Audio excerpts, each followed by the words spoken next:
nuevas víctimas se suman al conteo siniestro. En México, la violencia ligada al narcotráfico dejó tan solo en el 2008 6.290 asesinatos.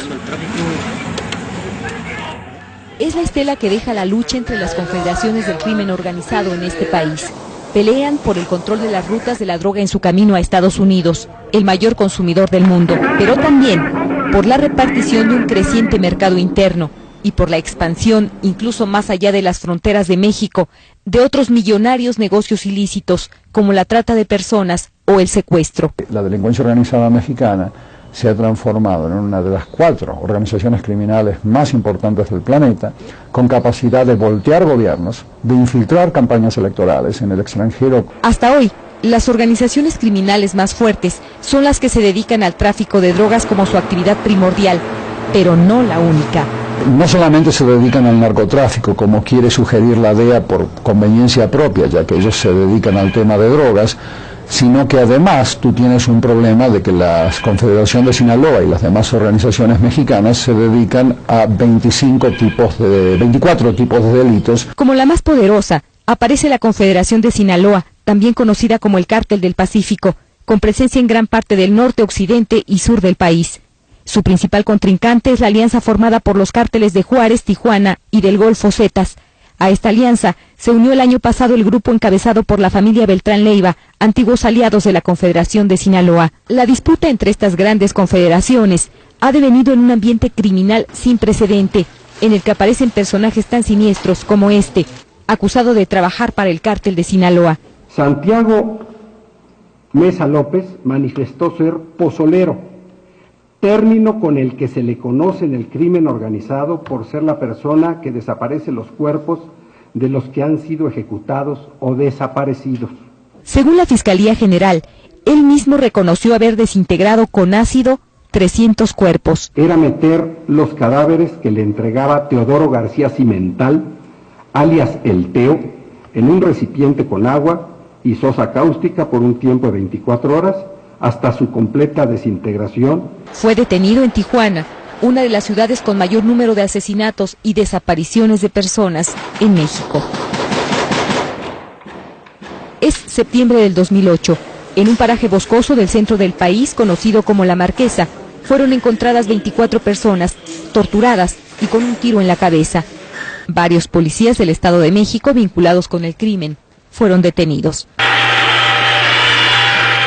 Días después, sucedió lo inaudito.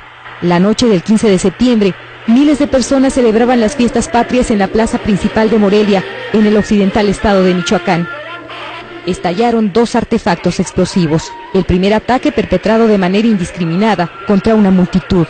Condenamos este hecho brutal porque se atentó contra gentes inocentes, hay niños, personas familias que acudieron a divertirse sanamente.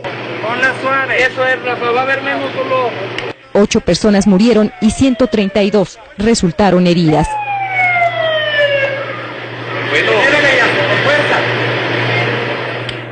Estos 3 hombres fueron presentados por la Fiscalía General como presuntos responsables, pero la Comisión Nacional de Derechos Humanos investiga la denuncia sobre la presunta tortura policíaca que sufrieron para obtener su declaración de culpabilidad.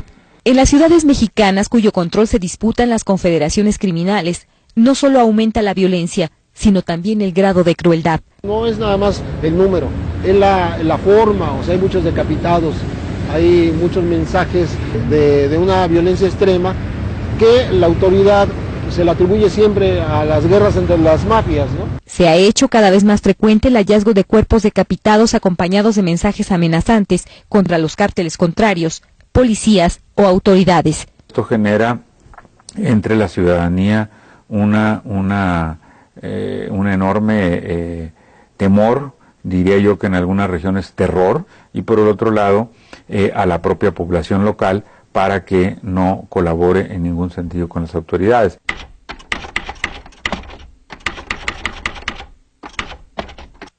Se multiplican los ataques contra instalaciones y elementos de la policía, sobre todo municipales, cuyo sencillo armamento contrasta con las armas de grueso calibre utilizadas por los criminales. Así quedó la patrulla donde fueron asesinados 4 policías locales en el balneario de Iztapas y Guatanejo.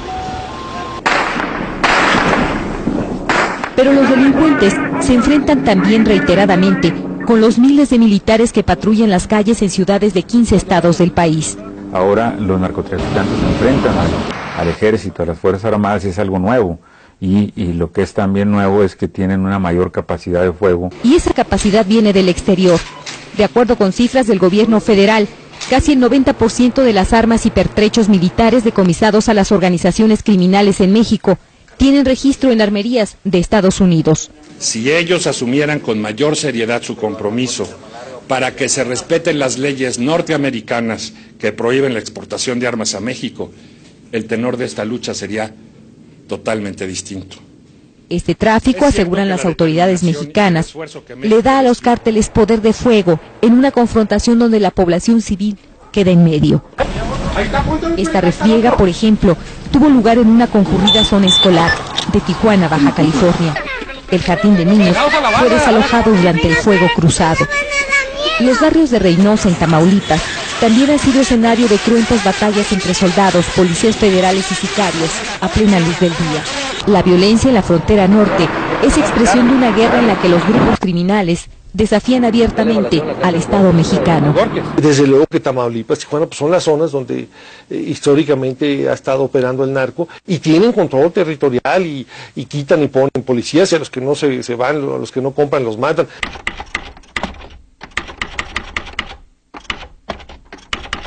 A principios de marzo, 1000 policías federales viajaron desde la capital de México a Ciudad Juárez, Chihuahua, en la frontera con el estado norteamericano de Texas.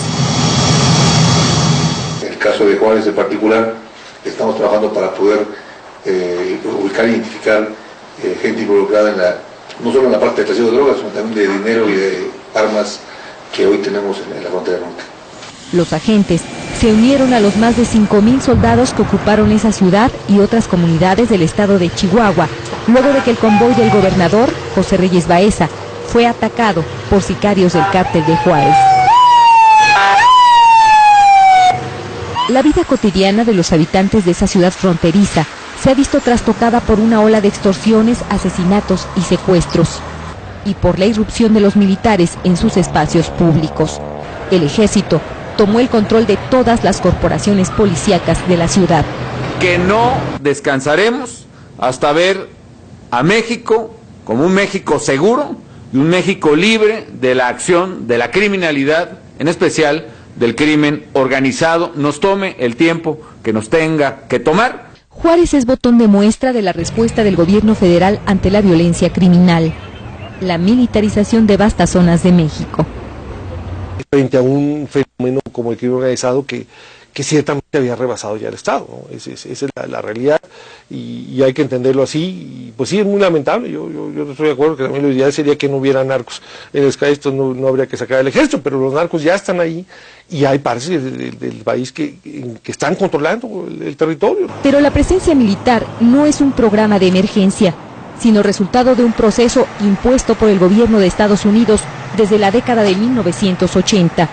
Ronald Reagan decreta que el asunto del tráfico de drogas es un asunto de seguridad nacional para Estados Unidos y para el resto de los países bajo su influencia, ¿no?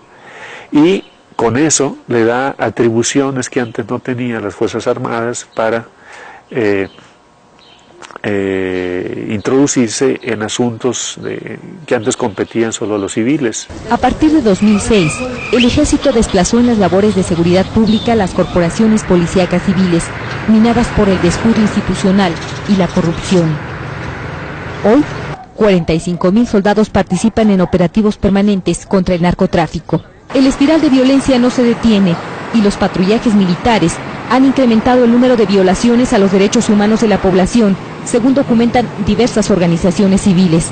Casos concretos de abusos de militares en contra de derechos humanos que van desde ejecuciones en retenes, detenciones arbitrarias, cateos ilegales. Solo durante 2008, la Comisión Nacional de Derechos Humanos recibió casi 1,300 denuncias contra fuerzas de seguridad del Estado por violaciones a las garantías individuales. Organizaciones como el Frente Nacional contra la Represión advierten que el despliegue del ejército en labores de seguridad pública también conlleva un riesgo para los movimientos sociales y políticos disidentes de carácter pacífico. Está contestando el Estado mexicano con la criminalización de la protesta y la militarización del país, con la pretensión y con el argumento de combatir al narcotráfico.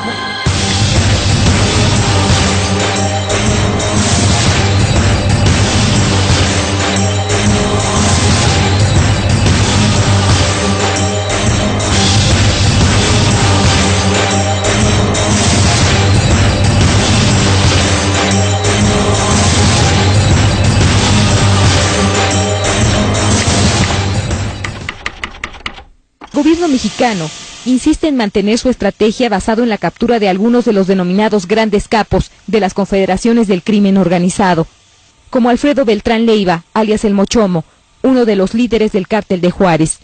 Antes sus funciones consistían en dirigir las operaciones de transporte de droga, lavado de dinero y cooptación de funcionarios públicos para la citada organización. O Vicente Zambada Niebla, mando de importancia de la Confederación de Sinaloa. Asimismo, las autoridades exhiben los decomisos de droga, armamento y dinero como evidencia de la eficacia de los operativos militares. Desde el punto de vista de imagen política, puede ser rentable en el corto plazo, pero si uno lo compara con la situación del mercado, dice, pues ¿en dónde está el éxito?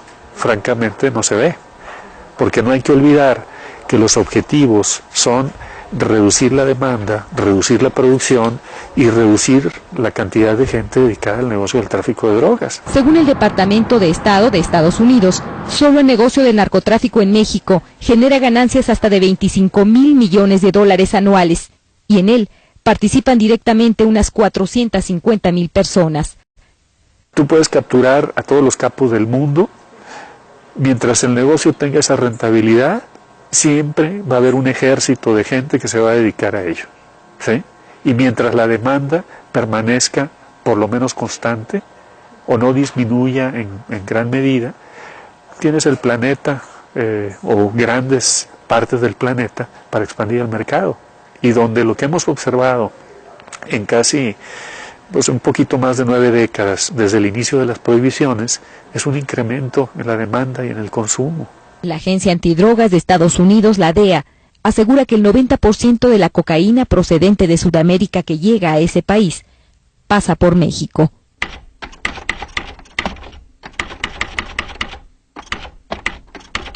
A finales de octubre de 2008, un anuncio de la Fiscalía General, la llamada Operación Limpieza, reveló la penetración del crimen organizado en las instituciones encargadas de la lucha contra el narcotráfico.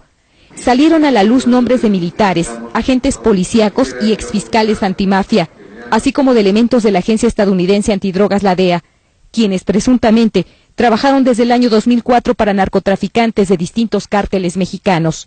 Los sujetos a proceso penal están acusados de delincuencia organizada y contra la salud. Según las autoridades, a cambio de miles de dólares mensuales, 24 funcionarios entregaban información oficial de la Fiscalía y la DEA sobre investigaciones y operativos. Ningún alto mando de la Secretaría Federal de Seguridad Pública o la Fiscalía General fue detenido. En marzo del 2009, el gobierno ofreció millonarias recompensas a quien proporcione información que lleve a la captura de 37 de los principales capos de narcotráfico en México. Nosotros no descartamos que los denunciantes pudieran ser participantes de los mismos grupos. El punto más importante es tener la información que nos lleve a la efectividad de la captura de estas personas. La Procuraduría General de la República puso un precio de alrededor de 2.1 millones de dólares por la captura de cada uno de los líderes y hasta de $1 millón por cada lugarteniente de esas organizaciones. Este es el líder del Cártel del Pacífico, o Sinaloa, y uno de los hombres más buscados del mundo, Joaquín Guzmán Loera, el Chapo, como le apodan por su corta estatura.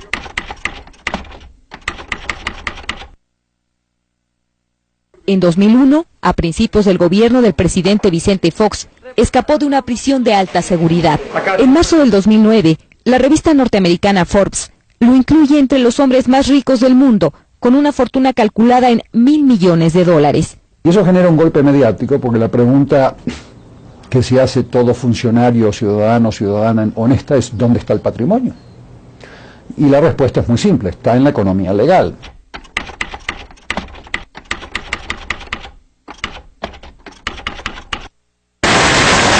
México sigue al pie de la letra los lineamientos de Estados Unidos en materia de seguridad.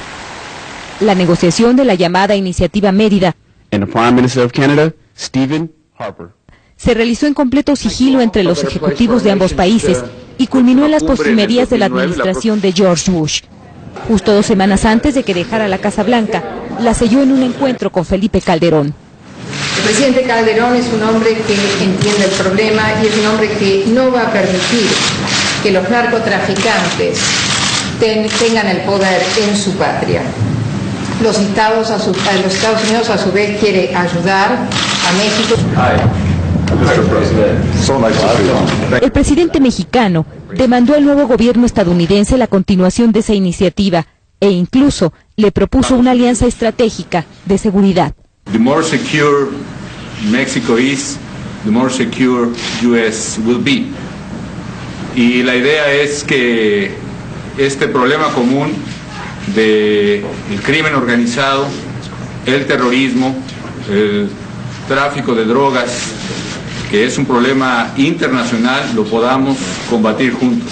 La Iniciativa Mérida proveerá a México de sofisticadas tecnologías de monitoreo en las fronteras, aeronaves, vehículos militares y capacitación policíaca y castrense por al menos $1,250 millones en los próximos 2 años. Hay que decirlo, a veces los narcotraficantes han coordinado e integrado sus operativos transnacionales mejor que las autoridades de nuestros 2 países. En el primer paquete de ayuda, Estados Unidos incluyó modernos equipos para reforzar los controles migratorios en la frontera sur. Esta, que se presume como la tecnología más avanzada para la detección de documentos falsos. Para atacar en conjunto el problema de la falta de seguridad, de la amenaza del tráfico de personas, de la amenaza del tráfico de drogas, de armas y eventualmente también la amenaza terrorista. Pero en la práctica, este plan también otorga el control de la migración indocumentada hacia Estados Unidos. México entrega, en términos de tecnología, de capacitación, de eficacia en control migratorio, entrega su soberanía a los Estados Unidos. Esto ya se venía haciendo.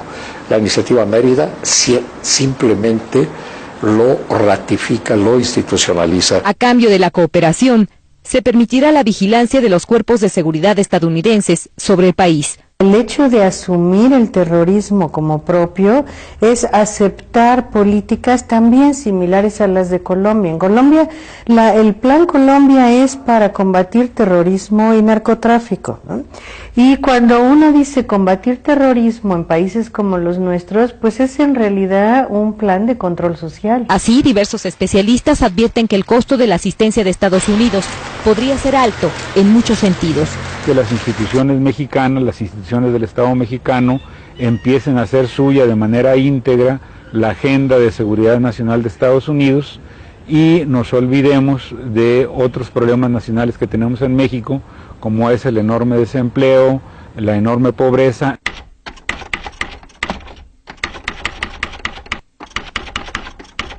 La violencia de las bandas organizadas en México es utilizada por Estados Unidos. Se califica a los cárteles mexicanos como una amenaza para su seguridad interna. Todos han dicho que Calderón está haciendo las cosas muy bien, pero que no controla parte del territorio y que aparte México es un estado fallido y según el propio Comando Conjunto de Estados Unidos es un estado fallido a punto de colapsar. Lamentar profundamente que se haya escalado una campaña que parece que es una campaña contra México, que la opinión pública y ahora hasta las revistas no solo se dedican a atacar, a mentir sobre la situación de México, sino a exaltar a los criminales.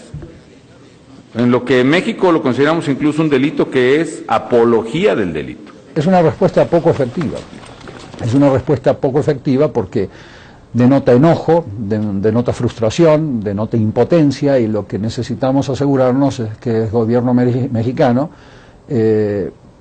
de alguna manera desafía a las autoridades norteamericanas, diciéndoles, nosotros hemos estado haciendo lo que la DEA ha recomendado. Pero la metodología no es nueva. Según este experto, la forma de operar de Estados Unidos recuerda a la que emplearon sus agencias de inteligencia en Colombia a finales de los años 80 y principios de los 90. Cuando existe un capo que de alguna manera está exportando a través de su organización inseguridad pública e inseguridad nacional a otros países y no se lo está conteniendo adecuadamente en su país de origen, estas agencias de inteligencia tarde o temprano comienzan a filtrar información. Pero la disputa entre cárteles mexicanos se extiende también a lo largo y ancho de Estados Unidos, el mayor consumidor de drogas en el mundo. Estamos duplicando el número de agentes del orden que están trabajando en los equipos de esfuerzo a lo largo de la frontera, que son los llamados mejores equipos. Se trata de equipos que combinan refuerzo estatal y local con el personal de inmigración y ejecución de la aduana y el CDP. Cada uno de los estados a lo largo de la frontera ahora tendrán los mejores equipos. Nuevo México anteriormente no había tenido uno. Son muchas las voces calificadas que señalan que la estrategia del gobierno mexicano contra las organizaciones criminales es, al menos, insuficiente. El Estado en su conjunto no tiene una táctica de rehabilitación de los miles de drogadictos que tenemos. No hay verdaderamente campañas de prevención del delito del consumo de drogas. Y es que la lógica represiva y persecutoria prevalece como el eje de sus acciones. La estrategia es chueca, es fallida. Enviar al ejército y a la policía a perseguir físicamente a estos delincuentes es una condición necesaria, pero lejísimos de ser suficiente. Falta atacar los patrimonios, y no solamente los decomisos fortuitos de dinero que encuentran detrás de paredes, sino los patrimonios, acciones, infraestructuras de transporte, centros comerciales y demás que no se ha comenzado a hacer adecuadamente en México. En síntesis, combatir la corrupción y modificar las leyes que han permitido a las organizaciones criminales expandir sus capitales por el mundo. A redes patrimoniales que van muchísimo más allá de México. Guatemala, El Salvador, Honduras, Argentina, Paraguay, Venezuela, inclusive hay mucho patrimonio criminal en donde tienen que existir unidades de investigación patrimonial en cada uno de estos países, de alguna manera intercambiando información para que se pueda entender cuál es el patrimonio real de esta organización. El Estado no se enfrenta solo con narcotraficantes.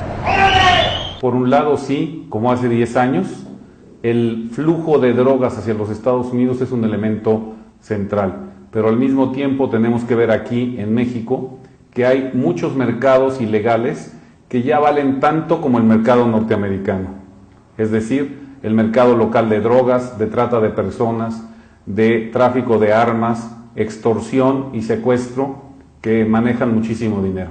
No se ataque a los grupos criminales en todos los frentes de estos delitos y se siga caricaturizando, como hace la DEA, que son narcogrupos, narcotraficantes. Vamos a seguir perdiendo este proceso de enfrentamiento para tratar de desmantelarlos patrimonialmente y perseguirlos físicamente como se debería hacer y encarcelar a los personajes de la vida política y empresarial que le han permitido a estos grupos criminales expandirse internacionalmente como se lo han hecho. Atacarlos requiere de un pacto político de gran alcance, como lo demuestran diversas experiencias internacionales. Es decir, la terminación del pacto de impunidad que nosotros hemos denunciado, que ha existido en este país desde hace bastante tiempo. Un pacto que comprometa a los gobiernos de todos los niveles, a los actores políticos y a la sociedad en el combate a estos crímenes.